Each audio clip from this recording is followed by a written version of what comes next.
विनय जी, सत्र में आपका स्वागत है। विनय जी का एक बहुत लंबा अनुभव रहा है और विनय जी के केस में मैं कहूँगा वो सिर्फ लंबा नहीं बल्कि चौड़ा भी रहा है। He has covered a wide spectrum of things in his life time. आपने आपके करियर की शुरुआत स्टूडेंट एक्टिविज्म से की, आप पूर्णवेल कार्यकर्ता रहे, संगठन मजबूत किया, जिसके पश्चात your first professional assignment was Yashada, which is a training organisation based in Maharashtra. जिसके पश्चात आप रामभाव माळगी प्रबोधिनी के पहले एग्जीक्यूटिव के रूप में आपने ज्वाइन किया and he went on to became the director general and eventually the vice president of Rambhau Mhalgi Prabodhini. आपने बीजेपी में ट्रेनिंग सेल में काम किया, आपने एक बहुत बड़ा रोल प्ले किया गुड गवर्नेंस सेल को शेप करने में, and you played a very important role in setting up India's first political party's public policy research centre, which is very unique to the party. आप राज्यसभा के MP भी थे, आप उस समय एचआरडी कमेटी के चेयरपर्सन थे, आप पार्टी के उपाध्यक्ष भी थे, आप मध्य प्रदेश जैसे बड़े स्टेट के प्रभारी थे, जिसके पश्चात आपने आईसीसीआर के 2 टर्म्स भी कंप्लीट किए। So you have covered a wide spectrum of things in your life, and मेरे प्रश्न ये अलग अलग स्पेक्ट्रम में जो भी चीज़ें उस बारे में होगी। आपका सबसे जो मेन परिचय होता है कि आप रामभाव माळगी प्रबोधिनी के उपाध्यक्ष हैं। जैसे इन्होंने कहा कि सुशासन की पाठशाला आप ही से शुरू होती है, and it won't be wrong if I call you the training man of the Bharatiya Janata party. Sir, my first question would be, what is the role of training in democracy and governance?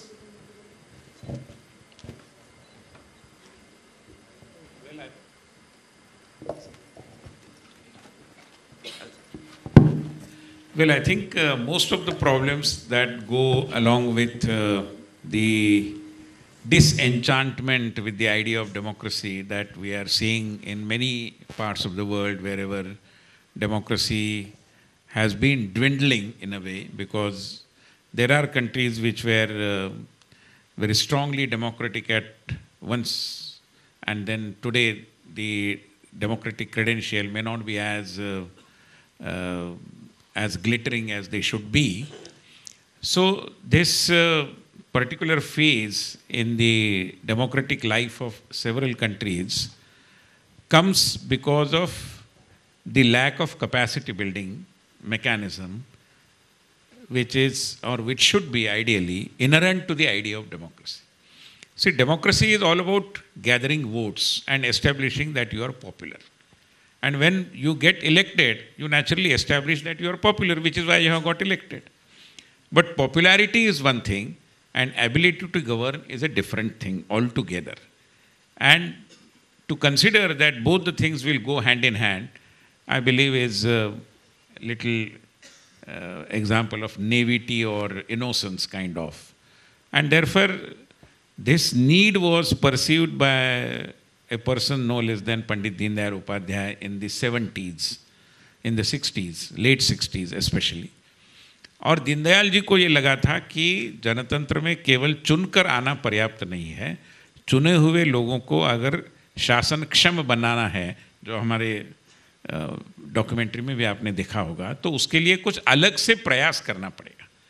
और वो अलग से प्रयास तो स्वाभाविक रूप में प्रशिक्षण का ही होगा, क्षमता विकास का ही होगा।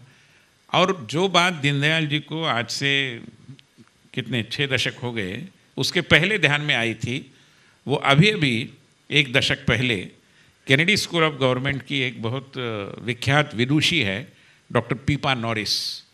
उन्होंने एक डेमोक्रेसी के बारे में एक यूनिफाइड थियरी लिखी है, और यूनिफाइड थियरी में डॉक्टर नॉरिस ये कहती है कि when we talk about democracy, simply talking about liberal values is not enough.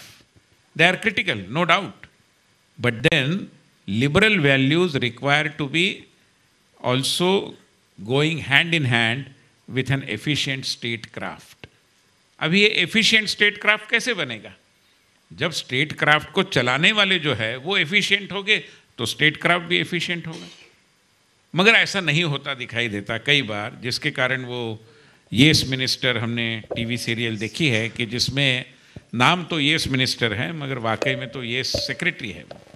तो ये जो विडंबना हो जाती है, उसका कारण हम कई बार जनप्रिय नेताओं को चयनित करते हुए अक्षम नेताओं का भी चयन करते हैं, तो जनप्रियता और क्षमता दोनों का समन्वय बिठाने की कोशिश, उसका नाम है रामभाऊ म्हाळगी प्रबोधिनी। सर, आपने स्टेट क्राफ्ट की बात की और पॉलिटिकल पार्टीज़ की कैपेसिटी बिल्डिंग की बात की। प्रबोधिनी में कुछ साल पहले उस समय के हमारे राष्ट्रपति जी श्री रामनाथ कोविंद जी आए थे, तो मन से उन्होंने कहा कि उनको फ्लैशबैक हो रहा है, उन्हें याद आ रहा है कि कभी वो यहाँ पे ट्रेनी करके आए थे, कभी वो यहाँ पे ट्रेनर करके आए थे। तो ये प्रबोधिनी में किस किस्म की ट्रेनिंग होती है, इसके बारे में अगर आप यहाँ पे दर्शकों को बताएंगे तो अच्छा। जैसे काफ़ी कुछ वो डॉक्यूमेंट्री में शायद आया है, बट स्टिल देखिए ना, क्षमता विकास की जब हम बात करते हैं तो 3 चीज़ों की अहम आवश्यकता प्रतीत होती है। Firstly motivational training. I mean, why am I in politics? Tomorrow, if somebody tells or asks a question very bluntly that why are you in politics? So naturally the refrain would be to serve the people. And then a young person of your kind really asks me, is it true that you are here only to serve the people? Because such piercing questions will make me look inward and search whether my motives are really translated into reality, or if there is a distance between what I say and what I do. And therefore, this sense of purpose is something very critical for any public sphere for that matter, more particularly for politics. और इसलिए राजनीति में मैं आया हूँ, चुनाव में लड़ता हूँ, तो मैं किस लिए लड़ता? केवल एक पद पाने के लिए या जनसेवा के लिए? अगर मैं जनसेवा के लिए लड़ता हूँ तो क्या उसके लिए मैं क्षमतावान हूँ? ये सारे सवाल उसके साथ साथ निकल कर आते ही आते हैं, and you can not escape from this questions, and therefore the first and foremost comes the motivational training, and this is required, and no matter what ideology you pursue, motivation and unfortunately there is nothing like a continuous supply chain of motivation. तो ये motivation का निरंतर आपको एक एहसास होता रहना ये जरूरी है, जो प्रशिक्षण के माध्यम से हम कराते हैं। We kind of hold a mirror before the trainee and make him look inward, make him ask questions to himself or herself, what is the purpose behind his or her political enterprise for that matter. So motivational training. Second is functional training. Because whatever am I supposed to do, whether as a minister or as a member of parliament or as a Jila Parishad member or whatever, then there are certain rules, regulations, certain acts, certain legal provisions, procedures, all these things I need to know in great details, whether I know about them or not. That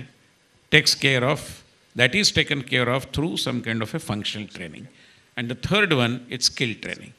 Because I have to be a good orator, a good speaker, a good writer. I have to face media.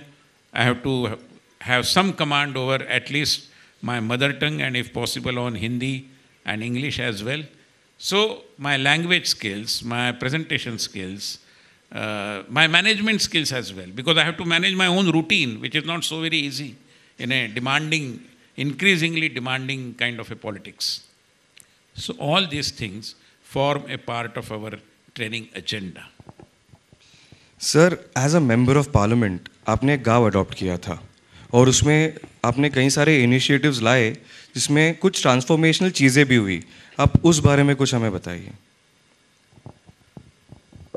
ऐसा है कि प्रधानमंत्री जी का एक आग्रह सभी सांसदों को रहा है कि आप सांसद भले बने, मगर आपका एक जुड़ाव ग्रामीण परिवेश से होना चाहिए, और इसलिए आपने कम से कम एक गांव गोद लेने के लिए एक मानसिकता बनानी चाहिए और विकास करना चाहिए। तो उस दिशा में हमने एक प्रयास किया था और परिवर्तन करने की कोशिश भी की। मगर गांव में जो परिवर्तन होता है, कहीं भी गांव में, शहर में, तो एक दृष्टि से उसकी गंगोत्री मानसिकता में परिवर्तन से भी जुड़ी हुई है। आज कई बार देखने में आता है कि रोजगार के अवसर उपलब्ध है, मगर लोग लेने के लिए तैयार नहीं, क्योंकि रोजगार की और प्रतिष्ठा की उनकी अपनी कुछ कल्पनाएं हैं। महात्मा गांधी जी ने कोई बेवजह श्रम प्रतिष्ठा पर बल नहीं दिया था। हम हर किसी काम को महत्वपूर्ण नहीं मानते, अगर वो फिजिकल परिश्रम का काम है तो उसको कहीं ना कहीं हम कम आंकते हैं, जो बहुत गलत है। तो वाइट कॉलर, ब्लू कॉलर, ये होने की कोई ज़रूरत नहीं। We are all white collar and we are all equally blue collar for that matter. मगर ये होता नहीं।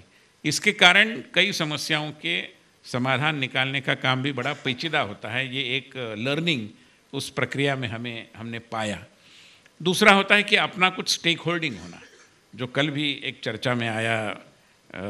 चली है, वहाँ पर कैमरा गया और सूरत से वो बस चल रही थी वलसाड़ की ओर, तो वो बस भी मुझे दिखाई दी और उसका समय बताया गया था कि इतने समय में चलनी चाहिए, उतने समय में वो चली थी। This is what is the new technology that facilitates. तो ये है, ऐसे बहुत सारे उदाहरण हैं। केवल ये नहीं, स्वयं पूर्ण गोवा यहाँ पर स्टॉल लगा हुआ है कि पूरा गोवा अगर आत्मनिर्भर बनना है तो गोवा कैसे आत्मनिर्भर बनेगा। पहले गोवा का गांव आत्मनिर्भर बनना चाहिए, गांव बनना चाहिए तो व्यक्ति भी बनना चाहिए। तो उस पद्धति से एक नई शब्दावली का प्रयोग पीएम साहब हमेशा करते हैं, वो है सैचुरेशन। उसका मतलब क्या है? मतलब यह है कि किसी एक गांव में अगर प्रधानमंत्री आवास योजना के लिए कुल मिलाकर 123 लोगों को वो लाभ मिलना चाहिए, क्योंकि वो पात्र लोग हैं, और अब तक केवल 92 लोगों को मिला है, तो बचे हुए जो है उनको वो मिलने के लिए आपने क्या करना चाहिए? वो जो प्रयास आपको करना है उसका नाम है saturation.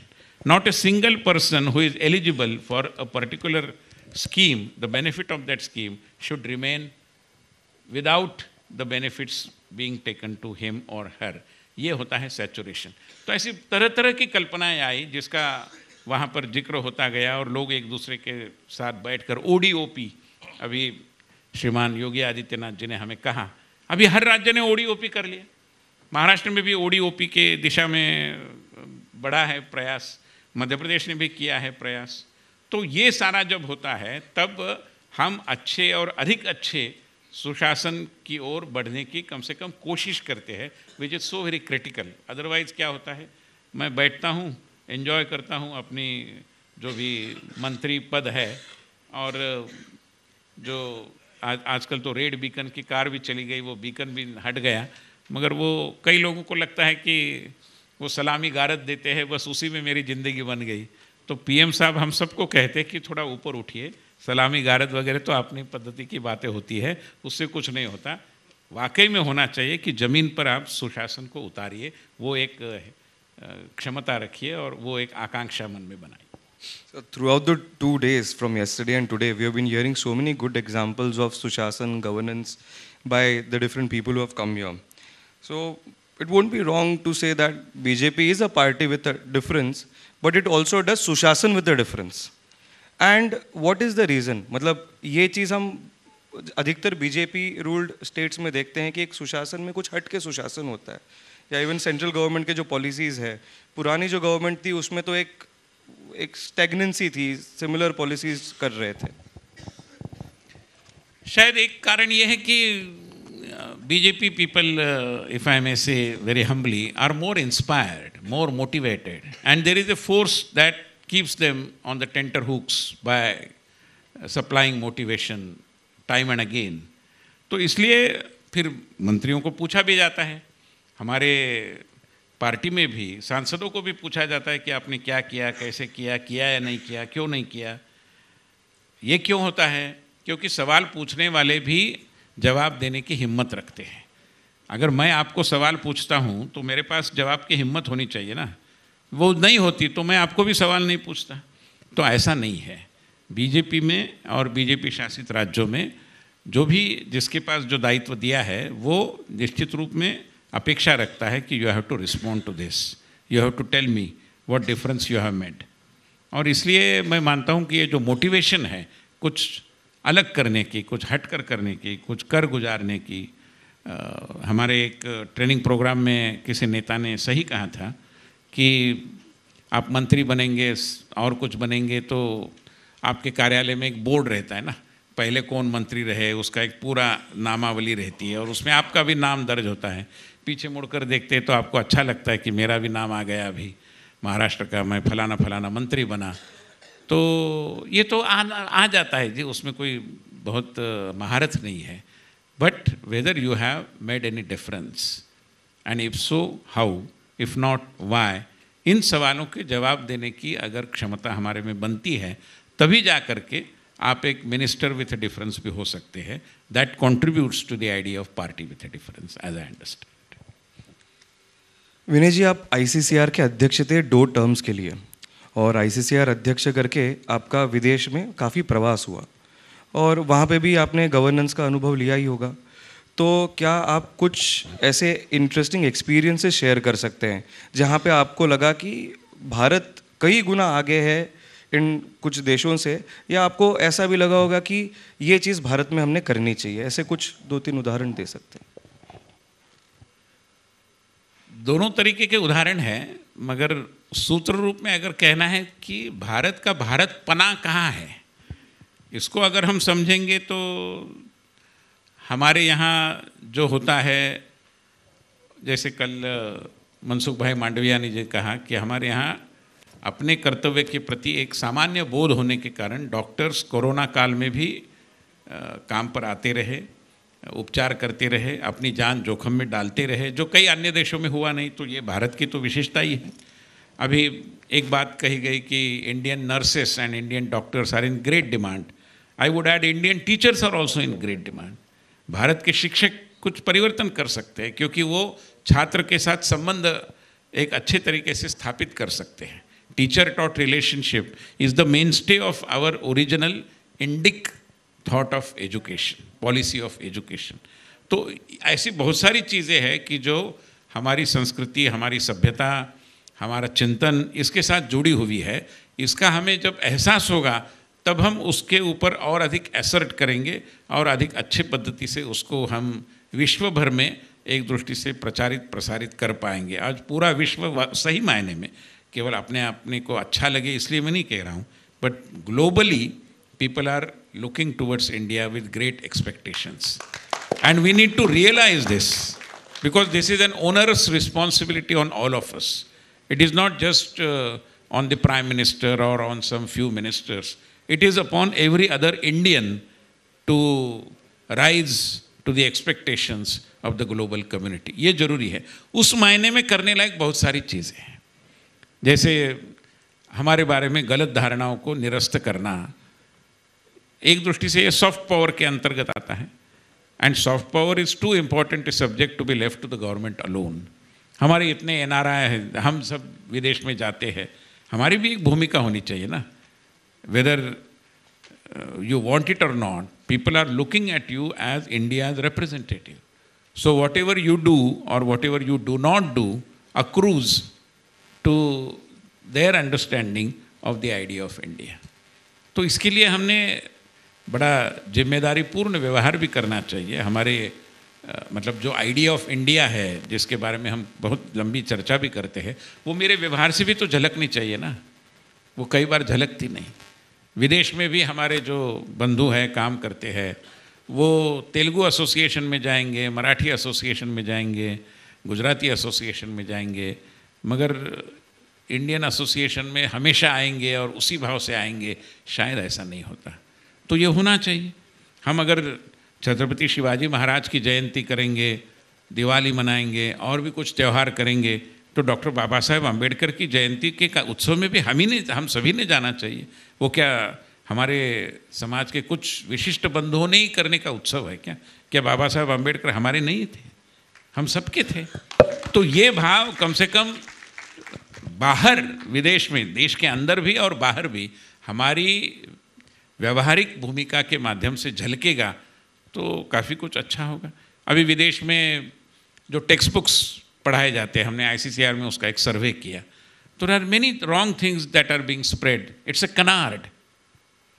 In one of the textbook it has been written that India is the home of various ways of worships, and prominent among them are Hinduism and Brahmanism. Now who is going to contest this? It is for all of us to contest this. There is nothing like Brahmanism. It's a canard. You are spreading a false thing. ये हमने करना चाहिए. हमारे पड़ोसी राष्ट्र इसके बारे में बहुत सक्रियता से करते रहते हैं. हमने नेशनल लाइब्रेरीज का एक सर्वेक्षण किया, तो थाईलैंड की जो नेशनल लाइब्रेरी है, वहाँ पर हमारे डायरेक्टर ने एक रिपोर्ट भेजा कि in that library which has a 6-story building in Bangkok, one complete floor is occupied by books on China. And how about India? Just 2 cupboards. Is it commensurate with the stature of India? It is not. But who will change it? Not just the ambassadors. We all will have to realize that it is for everybody to work towards that. हम विदेश में जाते हैं, किताबें लेकर जाएं, कुछ और करें, इस पद्धति से देश के बारे में बात करें, प्रस्तुति करें कि जिसके कारण इंडिया के प्रति जो आकर्षण है उसके साथ साथ एक आकलन भी बनेगा. आकर्षण बहुत है. We enjoy a huge amount of goodwill, but along with goodwill, people also need to be told what India is, and therefore the understanding of India requires to be enhanced many-fold, and that is the responsibility of each one and everyone. Vinay ji, I'll head towards the last question. आप संगठन में भी काफ़ी senior level पे आपने काम किया. You have interacted with prime minister Modi even when he also had a responsibility in the संगठन.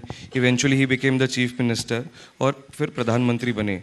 आई remember your book was also, your first book was launch by prime minister Modi in Mumbai. तो आपको मोदी जी का बहुत सहवास भी मिला है. तो क्या आप कुछ इंटरेस्टिंग चीज़ें बता सकते हैं कि आपके और मोदी जी के कॉन्वर्जेशन में आए थे या आपने उनसे कुछ सीखा? So what is your Modi story, Vinay ji?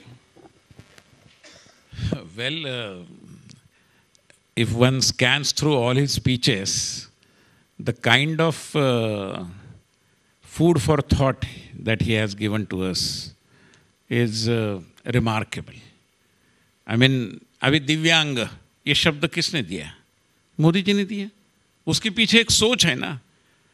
Covid 19 के काल में जब हम सब एक हताशा के दौर से गुजर रहे थे, तब आत्मनिर्भरता ये संकल्पना किसने दी?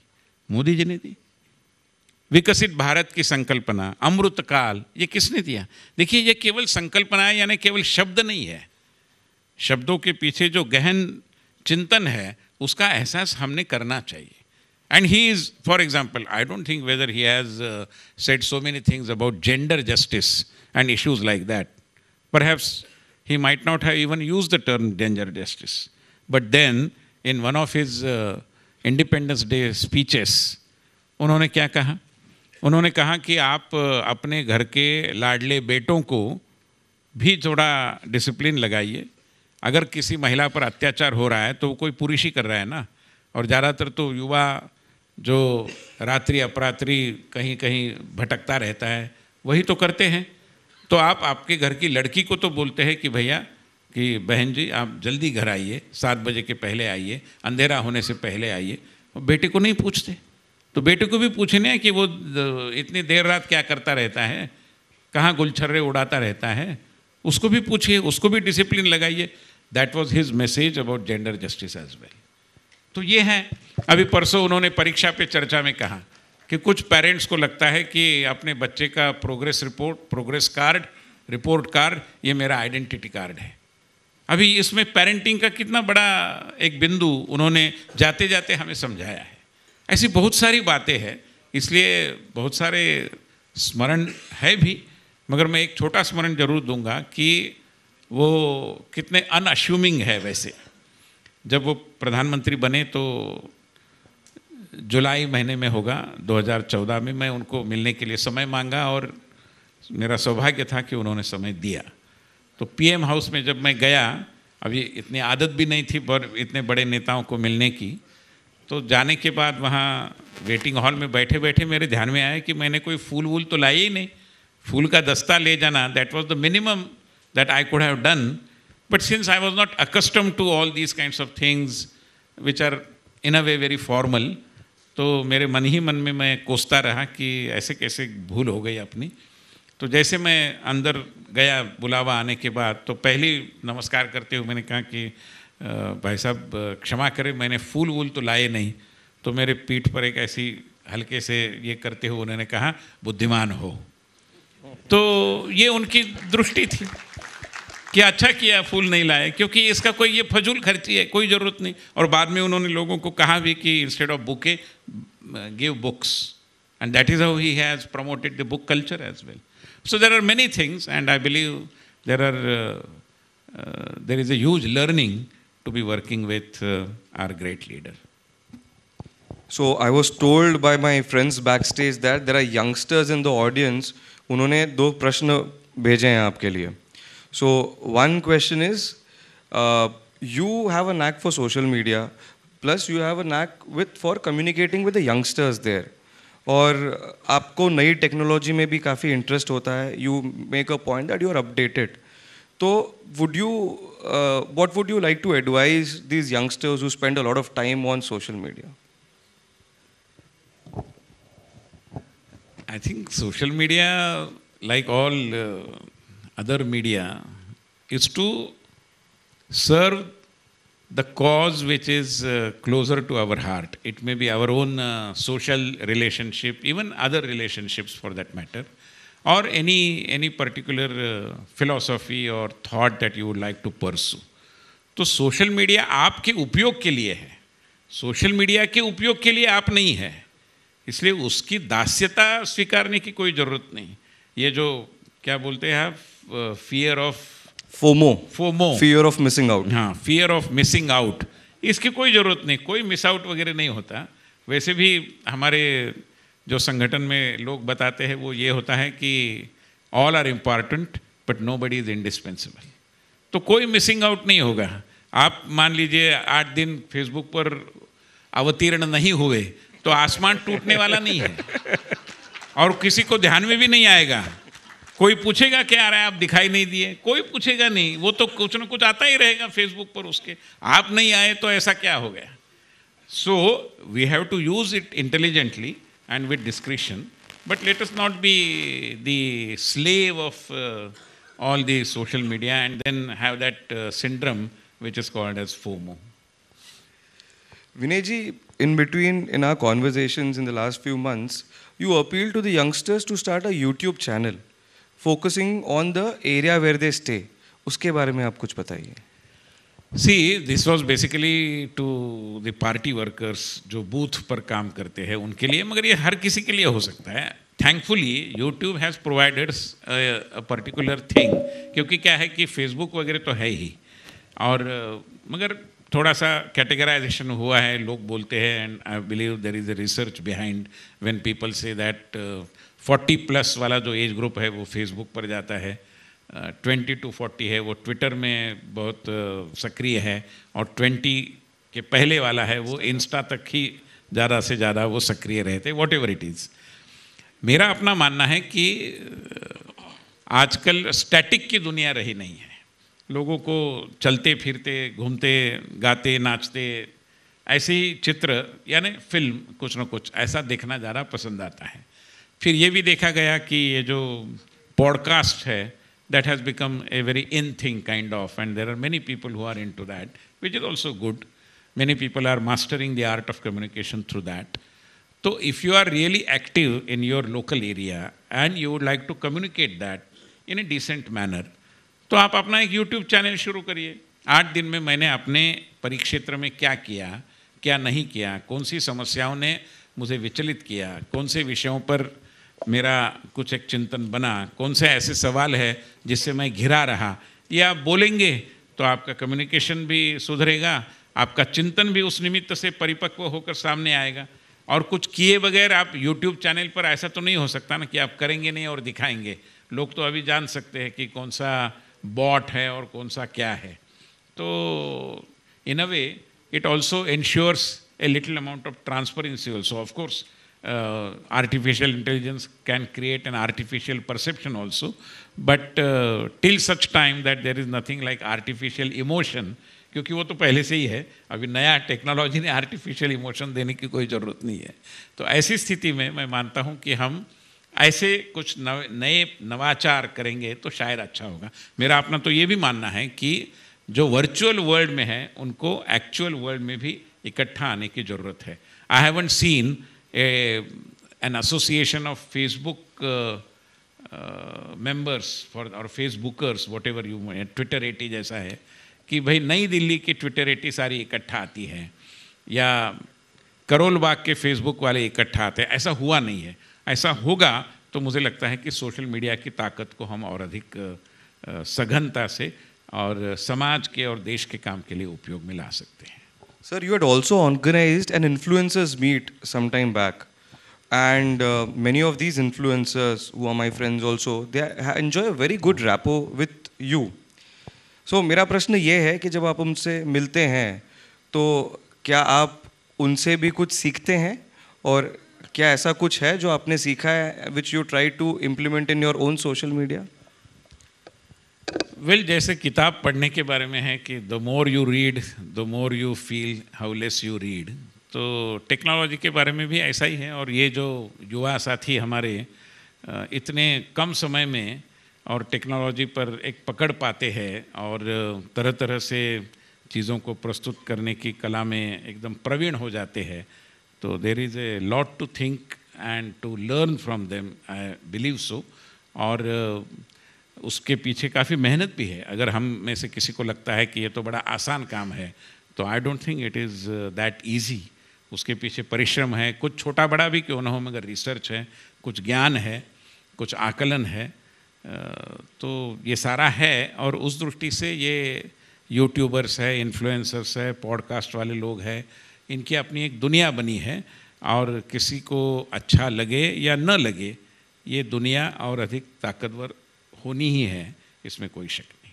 So my last question to you would be, governance and politics is undergoing a massive change, whether it is because of social media or a new breed of youngsters entering politics or even AI.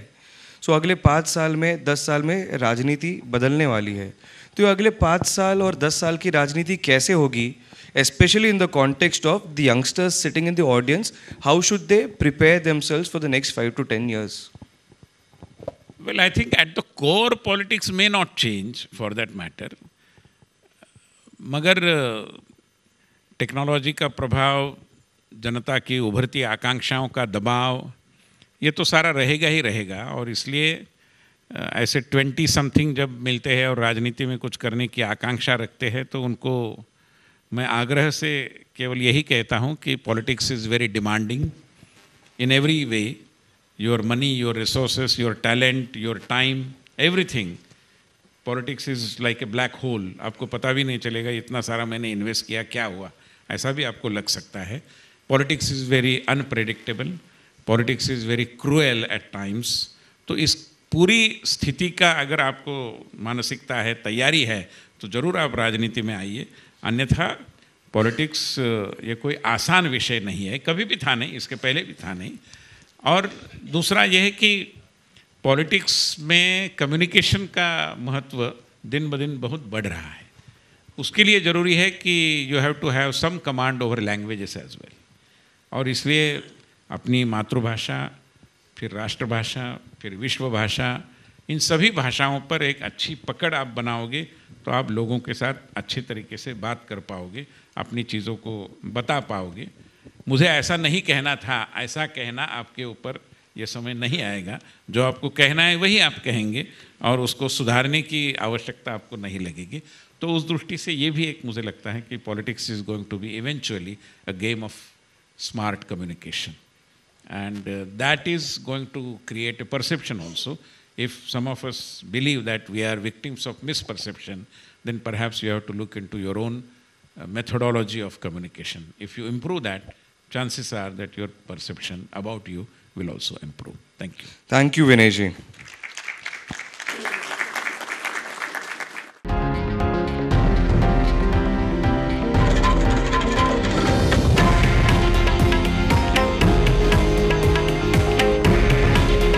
हे आहे देशातील number 1 news network आणि आपण पाहत आहात TV9 Marathi. काळजी तुमची, हित महाराष्ट्राचं.